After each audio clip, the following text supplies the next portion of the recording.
Bismillahirrahmanirrahim. Assalamu alaikum, dear students. Welcome you all in PIST Virtual Learning System session 2020. Dear students, this is your computer science class, and for grade first year boys and girls, we are on chapter number 4 inside system unit, and this is our 19th video lecture. So dear students, today we will continue chapter number 4 with NIC card, network interface card, then wireless card, memory chip, SIMM, DIMM, SRAM and DRAM. Then in the last we will discuss key points of this chapter. So dear students, let's start with the NIC card, network interface card. A network interface card is a hardware component without which a computer cannot be connected over a network. It is a circuit board installed in a computer that provides a dedicated network connection to the computer. It is also called network interface controller, network adapter, or LAN adapter. The purpose of NIC allows both wired and wireless communication. NIC allows communication between computers connected via local area network LAN, as well as communication over large-scale network through Internet Protocol IP. NIC is both a physical layer and a data link layer device. It provides the necessary hardware circuitry so that the physical layer processes and some data link layer processes can run on it. So basically, network interface card NIC is commonly known as network card or LAN card. It is known as network card and LAN card, and it is an expansion card. So if you want to make your computer as a part of a network, so you can install your NIC card in expansion slots. With the help of this, you can attach your computer with the network easily. So it is an expansion card that provides interface to network. Modern computers have network interface card integrated into the motherboard, just like the sound and graphic cards. Network cards allow computer users to connect to each other either by using cables or wirelessly. It provides communication between computer in LAN and WAN. So with the help of NIC network interface card, if you want to make a computer network, so you must have NIC card, and you can install NIC card in expansion slots.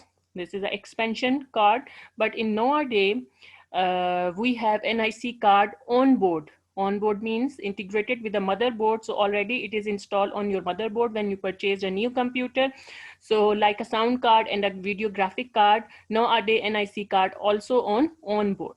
So we have different types of network interface card. So a network interface card is a hardware component, typically a circuit board or a chip, which is installed on a computer so that it can connect to a network. Modern NICs provide functionality to computers such as port for I/O, interrupt, direct memory access, DMA interface, data transmission, network traffic engineering, and partitioning. NIC provides a computer with a dedicated full-time connection to a network by implementing the physical layer circuitry necessary for communicating with a data link layer standard such as Ethernet or Wi-Fi. Each card represents a device and can prepare, transmit, and control the flow of data on the network. The NIC uses the OSI model to send signals at the physical layer, transmit data packets at the network layer, and operate as an interface at the TCP layer. So basically, OSI is a model which is used in data communication and network. So NIC is a card which is used to provide the physical connection and always work on a physical layer. On the network, we have 7 OSI layer, and the physical layer is the last layer which is used to provide the physical connection over a network. So NIC basically work on that physical layer. So basic purpose of a NIC card is to provide a connection, and it is a hardware component which is used to make the connection of network. We have different types of NIC card: internal NIC card, and external NIC card, network card. Internal network cards. In internal network cards, motherboard has a slot for the network card where it can be inserted. It requires network cable to provide network access. Internal network cards are of two types. The first type uses peripheral components interconnect PCI connection, while the second type uses industry standard architecture ISA. So internal network card, basically motherboard has a slot for the network card where it can be inserted. So it requires a network cable to provide network access. So this is an internal network card in which on board you have a slot where you can insert your card and then you can make a connection with the help of this. Then the second type is external network card. In desktops and laptops that do not have an internal NIC, external NICs are used. External network cards are two types, wireless and USB based. Wireless network card needs to be inserted into the motherboard. However, no network cable is required to connect to the network. They are useful while traveling or accessing a wireless signal. So in desktop and laptops that do not have an internal NIC card, so where you can place the external network card, and it can be in the form of wireless network card and USB based. It can be a USB based or it can be a wireless network interface card which you can insert easily on the motherboard, and you can move easily with the help of this while you are traveling and you want to use the wireless signal, so you can use this external network card. The next is wireless Ethernet card. Wireless Ethernet cards are installed like their wired counterparts, but rather than a part for an Ethernet cable, the card featured a small antenna.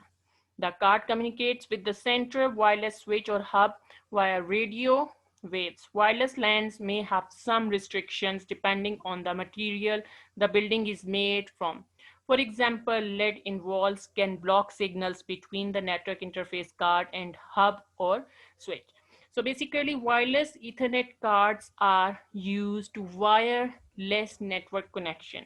So you have antennas and you can transfer your data in the form of signals. So if you have a wireless interface card, so by installing this Ethernet card in your desktop computer, so you can use your internet connection and you can use your network connection without using any cabled network.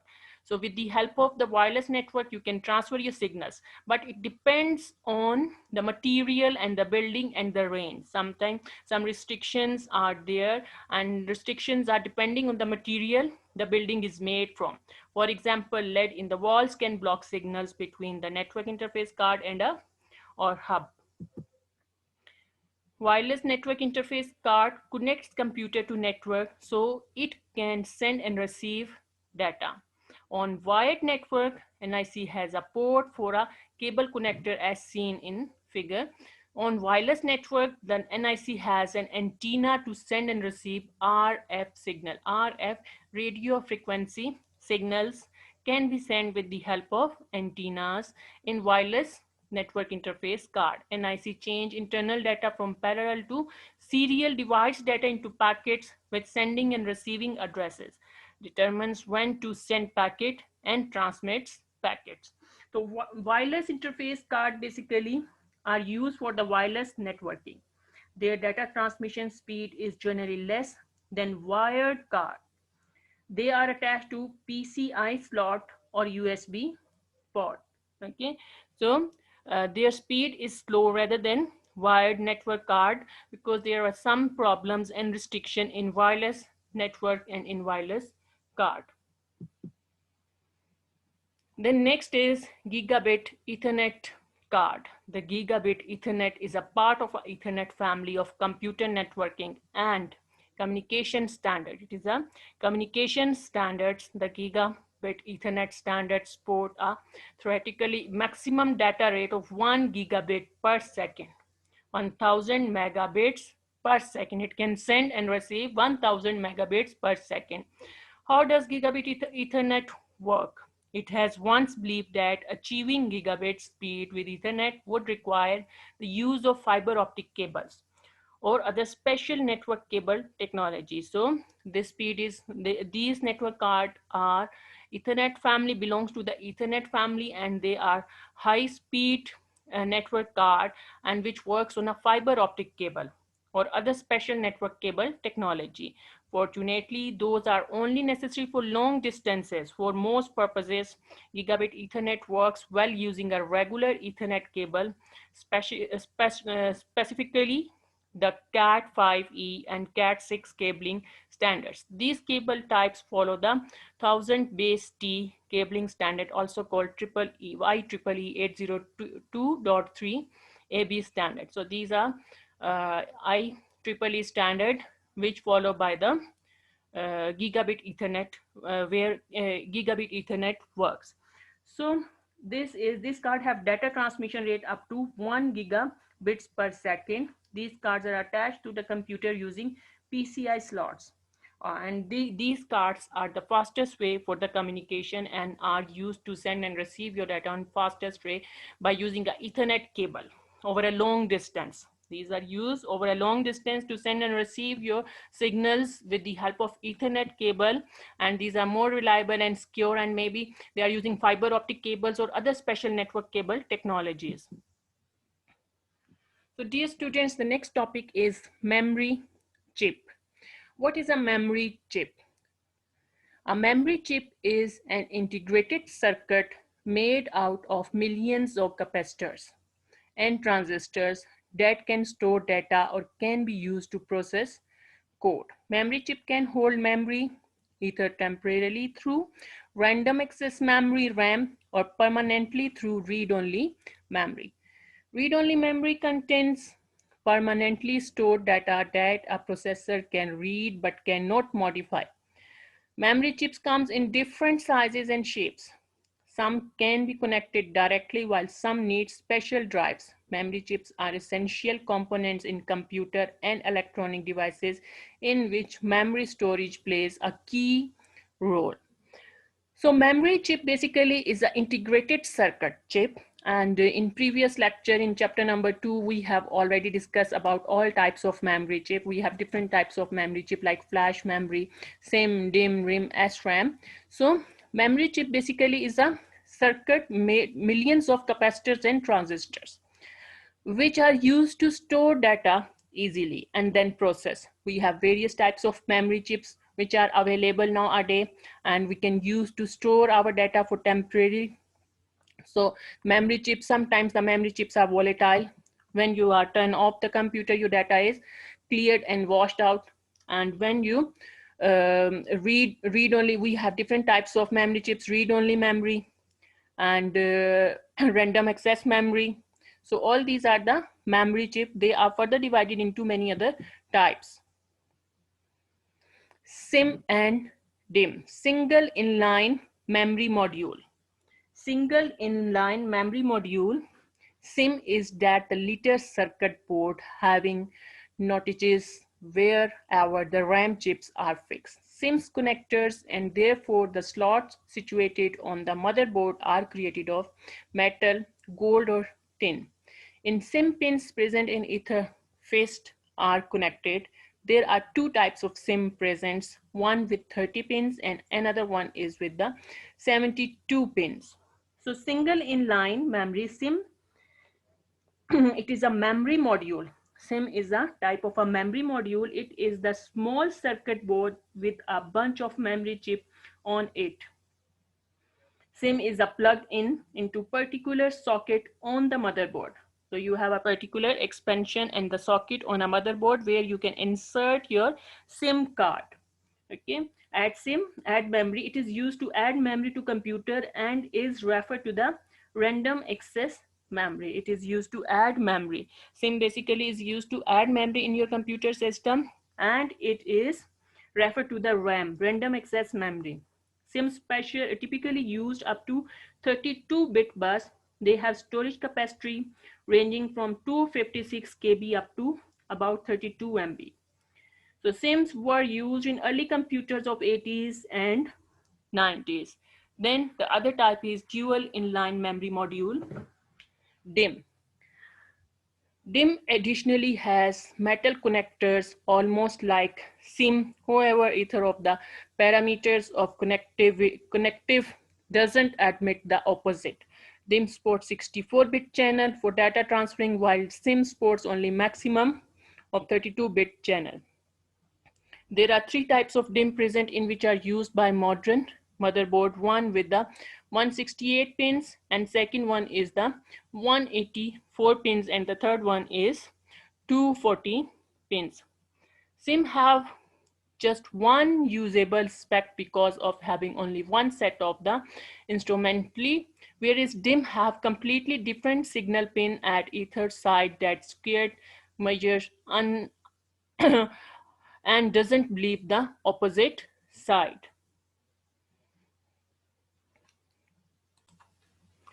So dear students, basically DIMM is a dual inline memory module. It is a type of a computer memory. A DIMM is a small circuit board that holds memory chips. It uses a 64-bit bus to the memory, whereas single inline memory module only has 32-bit path. This allows DIMMs to transfer more data at once.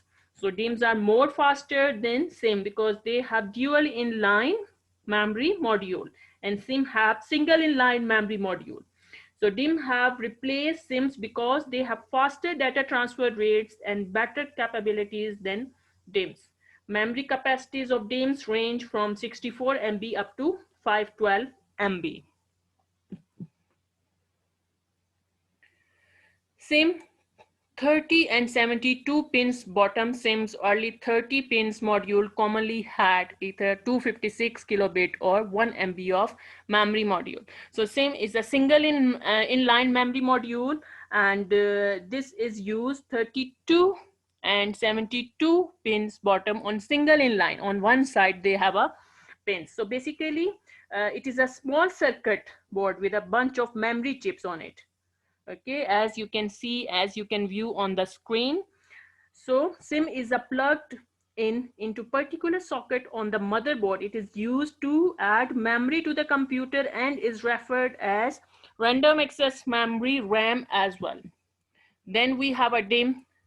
So dual inline memory. Two types of DIMMs are 168 pin SDRAM module top and 184 pin DDRAM SDRAM module bottom. So here we have two types. So first we have 168 pin and the second is 184 pins. Note that the SDRAM module has two notages on the bottom edge, while the DDR SDRAM module has only one pin. So dual inline is a more reliable and more fast. Nowadays we are using DIMM in our computers. Then we have SRAM and DRAM. SRAM stands for static random access memory, uses multiple transistors, typically 4 to 6 for each memory cell, but does not have a capacitor in each cell. DRAM, dynamic random access memory, has memory cells with a paired transistors and a capacitor required. So basically SRAM and DRAM both are the type of RAM, random access memory. So SRAM is a static random access memory, and it stands for synchronous dynamic random access memory, SD or DD. SRAM, static random access memory, use multiple transistors, 4 to 6 for each memory cell it has, and have a capacitor in each cell. DRAM is a dynamic random access memory, has memory cells with the paired transistors and capacitor requiring.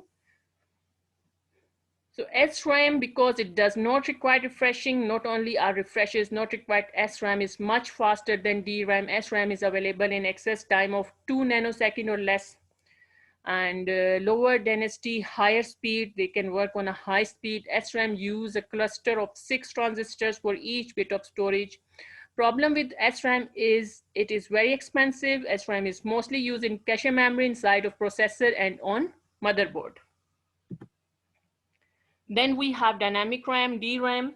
So DRAM, the main memory, the RAM in the personal computer. In dynamic RAM, it is the RAM in desktop, laptop, and workstation computer, as well as some of the RAM of video game console. Two advantages of DRAM is its structural simplicity. Only one transistors and a capacitor are required per bit compared to 4 or 6 transistors in RAM. This allows DRAM to reach very high densities. Unlike flash memory, DRAM is a volatile memory since it loses its data quickly when power is removed. The transistors and capacitor used are extremely small, billions can fit on a single memory chip. So dear students, SDRAM, synchronous DRAM, is a generic name for various kinds of dynamic random access memory DRAM that are synchronized with the clock speed that the microprocessor is optimized for. This tends to increase the number of instructions that the processor can perform in a given time. So dear students, SDRAM stands for Synchronous Dynamic Random Access Memory. SDRAM is an improvement to standard DRAM because it retrieves data alternatively between two sets of memory. This eliminates the delay caused when one bank of memory addressing is shut down while another is preparing for reading. It is called synchronous DRAM because the memory is synchronized with the clock speed that the computer CPU bus speed is optimized for. The faster is the bus speed, the faster will do SDRAM. So SDRAM is the faster way and it's a synchronous DRAM, dynamic random access memory. The next is DDR. Double data rate DDR, synchronous dynamic random access memory. SDRAM is a common type of a memory used as a RAM for most every modern processor.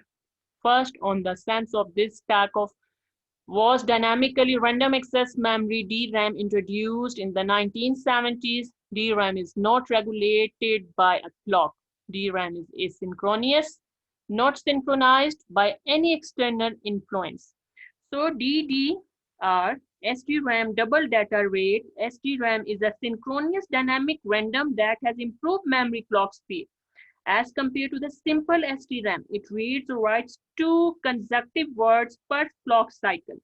New type of SDRAMs known as DDR2 and DDR3. In modern computer nowadays, we have DDR2 and DDR3 have also come which are used in latest microcomputer. DDR2 reads or writes 4 words or data per clock cycle, whereas DDR3 reads or writes 8 data words per clock cycle. So these are the latest technology which we are using nowadays in microprocessor.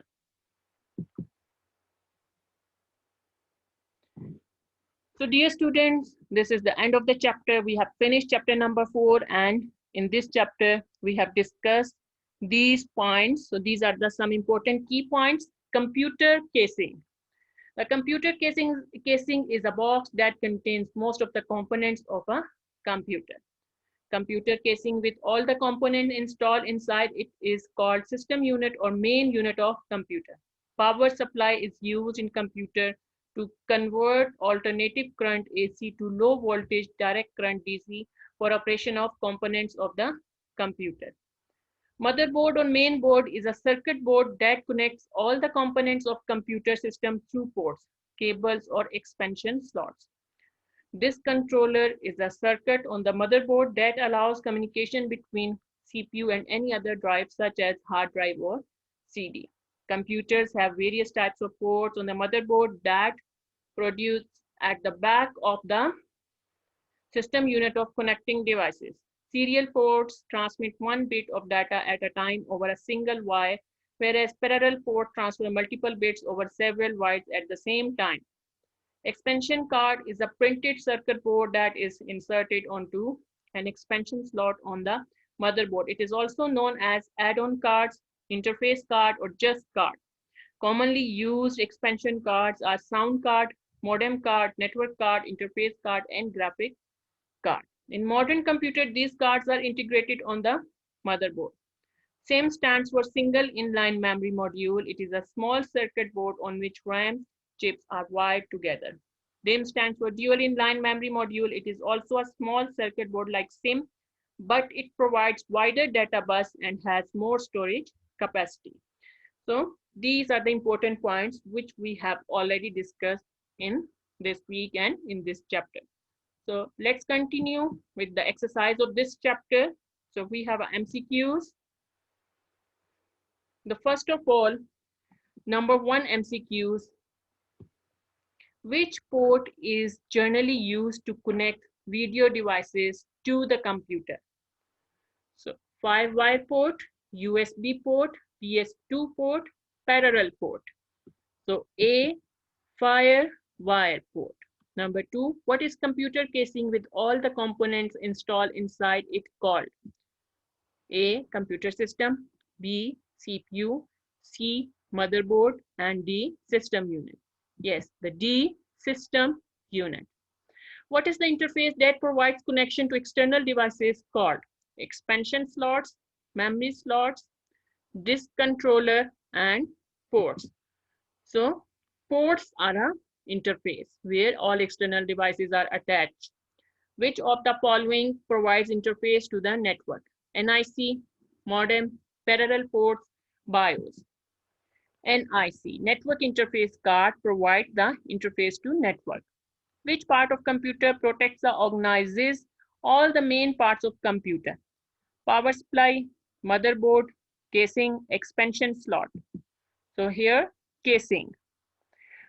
What is the purpose of power supply in the computer? To convert low voltage to high voltage, to convert DC to AC, direct current to alternative current, to convert AC to low voltage DC to generate power. C, to convert AC to low voltage DC. Which circuit board connects all the components of computer? A, motherboard, B, ports, C, network, D, cables. A, motherboard. What is BIOS? Programs in RAM, port, interface, non-volatile ROM chip. Yes, non-volatile ROM chip. Which of these provides high-speed channel for attaching videos card to motherboard? A, IDE interface, disk controller, AGP, memory slot. AGP.